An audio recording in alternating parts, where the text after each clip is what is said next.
Hi everyone, আরও একটা mini blog নিয়ে চলে এসেছি। তো আজকে হচ্ছে সানডে, সকাল সকাল হতো বাজার চলে গেছে। আর আমার বেলকনিতে দেখেছো কি দারুণ ফুল ফুটেছে। শীতকালে না একটু ফুল গাছ না থাকলে ভালোও লাগে না।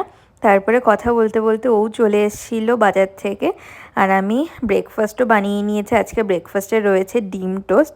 আর ও আজকে বাজার থেকে আসার পথে না এই ফুলকপির চারাগুলো এনেছে, দেখা যাক হয় নাকি। আর অনেক দিন ধরে না খুব মাটন খেতে ইচ্ছে হচ্ছিল, তো আজকে আসার সময় মাটনও নিয়ে এসছে। আজকে একটু লাল লাল কষা কষা করে মাটন বানাবো।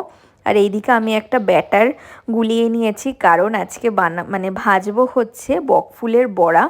আর বলতে বলতে এইদিকে মাটনটাও দেখো প্রায় কষে এসছে, কালারটা ব্যাপক এসছে। তারপরে স্নান দান করে চলে আসলাম রান্নাঘরে, বকফুলের বড়াগুলো এবার ভেজে নিচ্ছি। আর তোমাদের কার কার বকফুলের বড়া খেতে ভালো লাগে অবশ্যই জানিও। আর আজকে রয়েছে একদম সানডে স্পেশাল ইয়াম্মি লাঞ্চ, ভাত ঘি সাথে বকফুলের বড়া, আর রয়েছে ইয়াম্মি মাটন।